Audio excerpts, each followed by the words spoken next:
हर यात्रा कोई मंजिल ढूंढती है, लेकिन कुछ जगहें ऐसी होती हैं जहां पहुंचकर मंजिल का मतलब ही बदल जाता है। सारनाथ, जो इतिहास में दर्ज एक नाम नहीं बल्कि एक अनुभव है। कभी सोचा है किसी ने कोई बात कही हो और वह बात हजारों साल तक लोगों की जिंदगी बदल रही हो। यहीं सारनाथ में इसी जगह पर बुद्ध ने वह पहली बात कही थी जो बाद में पूरी दुनिया में धर्म बन गई। आज मैं आपको उसी रास्ते पर ले चल रहा हूँ। यहाँ शब्द नहीं, अनुभव बोला करता है। यह है धामक स्तूप, वही स्थान जहाँ भगवान बुद्ध ने ज्ञान की प्राप्ति के बाद 5 शिष्यों को अपना पहला उपदेश दिया था। इस स्तूप की ऊंचाई लगभग 43.6 मीटर है और इसका व्यास करीब 28 मीटर है। इसके निचले हिस्से की दीवार पर बनी पत्थरों की नक्काशी गुप्त काल की कलात्मक ऊंचाइयों को दर्शाती है। यहीं से बुद्ध ने धर्म चक्र प्रवर्तन की शुरुआत की और यहीं से बौद्ध धर्म की यात्रा पूरे संसार में फैली। थाईलैंड, श्रीलंका, जापान, नेपाल और दुनिया के कई देशों से बौद्ध अनुयायी इस स्थान को तीर्थ की तरह मानते हैं। यहाँ आज भी हर रोज देश विदेश से लोग आते हैं और प्रार्थना करते हैं।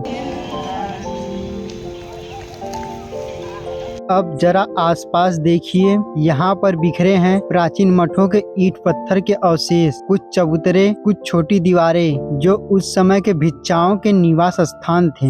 धामक स्तूप से कुछ ही दूरी पर स्थित है सारनाथ म्यूजियम, जिसे भारतीय पुरातत्व द्वारा संरक्षित किया गया है। यह कोई साधारण म्यूजियम नहीं है। यहाँ 5वीं शताब्दी से भी ज्यादा पुरानी मूर्तियाँ हैं जो धामक स्तूप की खुदाई में मिली थी। यहाँ हर दीवार, हर मूर्ति, हर टूटा हुआ पत्थर एक गवाही है उस काल की जब विचार धर्म बन रहे थे। यहाँ का सबसे अनमोल धरोहर है सम्राट अशोक के द्वारा बनवाए गए स्तंभ का शीर्ष भाग, 4 शेरों वाला वही सिंह चतुर्मुख जो आज भी भारत के राष्ट्रीय प्रतीक के रूप में पहचाना जाता है। इसकी नक्काशीदार चक्र, इसकी गंभीर मुद्रा को देखकर लगता है कि जैसे यह शेर अभी भी किसी संदेश की रखवाली कर रहे हैं। बुद्ध की कई प्राचीन मूर्तियाँ यहीं रखी गई हैं, कुछ खंडित, कुछ पुण्य। अब मैं सारनाथ के मुख्य बुद्धिस्ट मंदिर में हूँ। यहाँ आकर लगता है कि बुद्ध का जीवन दीवारों पर दर्शाया हुआ है। चित्रों में उनका जन्म, वैराग, ज्ञान और महापरिवर्तन तक की यात्रा है। पर यहाँ जो सबसे ज्यादा महसूस होती है वह है मौन की शांति।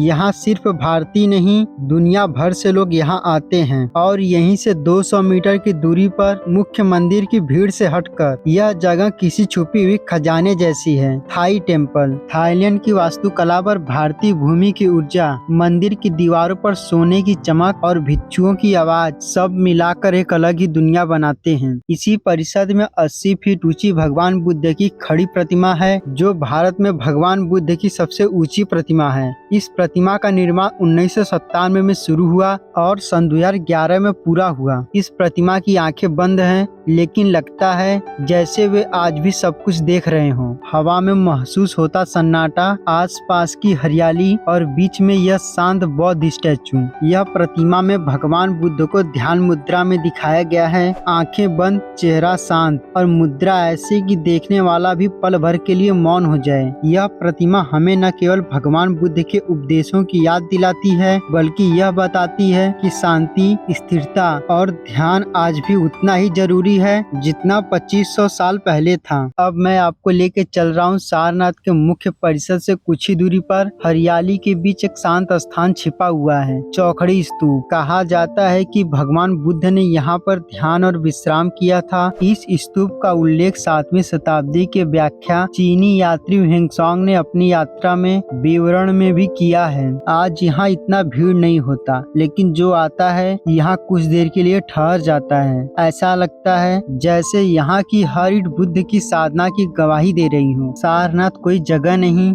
यह एक एहसास है जो आपके साथ वापस जाता है। यहाँ आकर लगता है शांति कहीं बाहर नहीं, बस हमें उसे महसूस करने की आदत भूल गई है। भगवान बुद्ध ने कहा था, मध्य मार्ग अपनाओ, न ज्यादा भोग न ज्यादा त्याग, बस संतुलन। और जीवन का शायद सबसे बड़ा ज्ञान यही है। सारनाथ उसी संतुलन को याद दिलाता है हर बार, हर किसी को।